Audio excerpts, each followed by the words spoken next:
Eu vou repetir. Nem nações chamadas anticristãs estão na iminência de aprovarem leis, como o Brasil está pretendendo fazer. 1.575 projetos de lei que estão aguardando votação no Congresso Nacional estão diretamente relacionados com a igreja evangélica no Brasil. E tem crente que não entende isso ou não atenta para isto. Se eu e você não compreendermos o nosso papel como igreja, não há por que nos posicionarmos como igreja. Vou te dar um exemplo.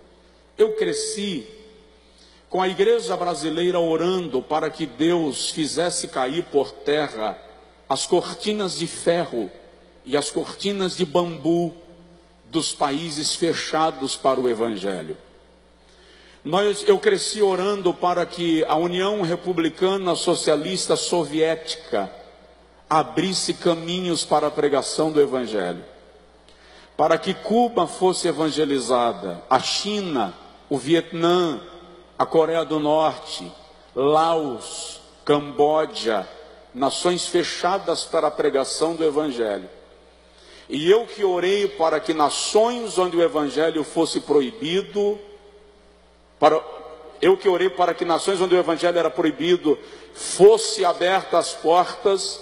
Agora vou votar em candidatos que pretendem coibir a pregação do Evangelho no meu país. É coerente com a minha oração? Eu oro todos os dias para que nossas crianças sejam abençoadas, porque a nossa descendência é uma geração poderosa na terra.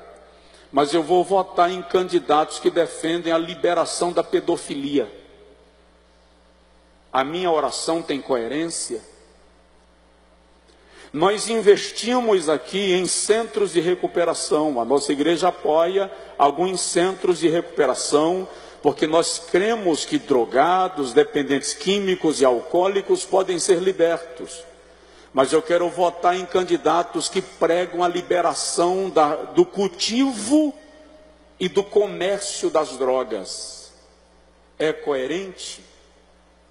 Eu estou dizendo aos irmãos que se preocupem onde matricular o seu filho ano que vem, para que seu filho estude em ambientes onde ele receba princípios, valores, conduta moral. Mas eu vou votar em candidatos que defendem a liberação do kit gay para ser usado nas escolas de ensino fundamental.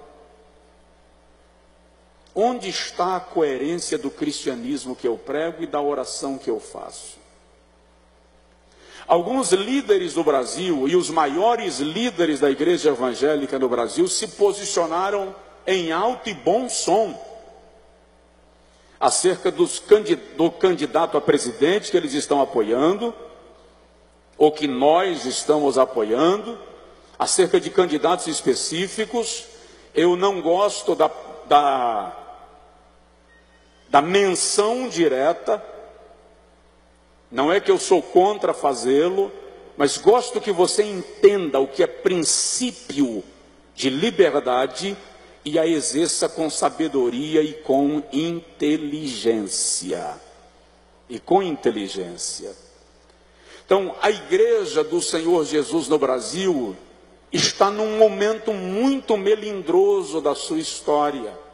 E eu vou repetir: nenhuma nação que institucionalizou a iniquidade foi poupada do juízo divino. Se a gente lê Amós capítulo 4, tem um texto que as pessoas gostam muito, e elas até me dão muito esse texto em congressos, para ser tema de congresso. O texto diz assim: e porque isto te farei, ó Israel, prepara-te, ó Israel, para te encontrares com o teu Deus. Vamos entender o contexto. Naquele texto de Amós, o Senhor está reclamando do pecado de Israel, da violência, da idolatria, do derramamento de sangue, da desonra e da corrupção. Aí se você ler desde o versículo 1, você vai ver que o Senhor está dizendo a Israel: eu enviei a vocês a seca, para vos servir de juízo, a fim de que vocês se arrependessem. Mas vocês não se arrependeram. Então eu enviei a vocês a guerra, e os vossos inimigos vos invadiram, e vos destruíram ao fio da espada, e fiz isto para que vocês se arrependessem, mas vocês não se arrependeram.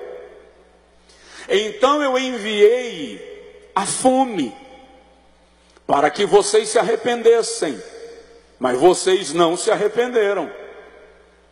Então vos enviei as catástrofes da natureza, a saraiva, a chuva de pedra e fogo na vossa lavoura, para que vocês se arrependessem, mas vocês não se arrependeram. Aí o Senhor diz assim: se vocês não se arrependeram com os mensageiros que eu enviei, nem a seca, nem a fome, nem a guerra, nem as catástrofes, então agora eu irei a vocês pessoalmente.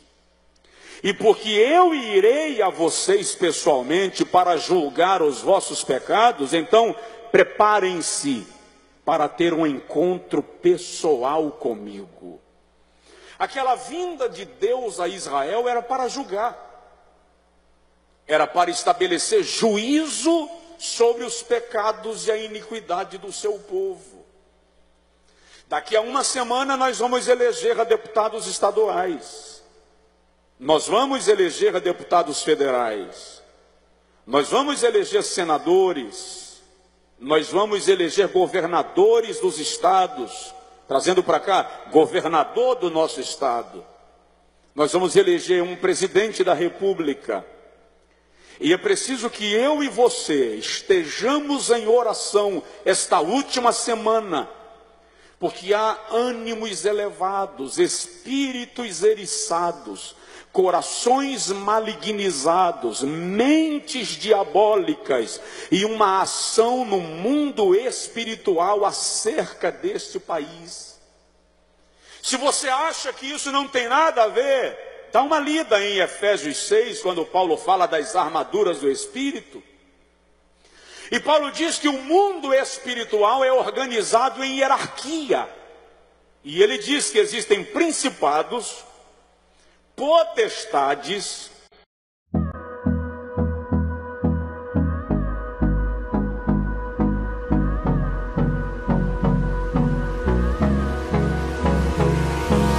hold me close till I get up. Time is barely on our side. I don't wanna waste what's left. The storms we chase are leading us.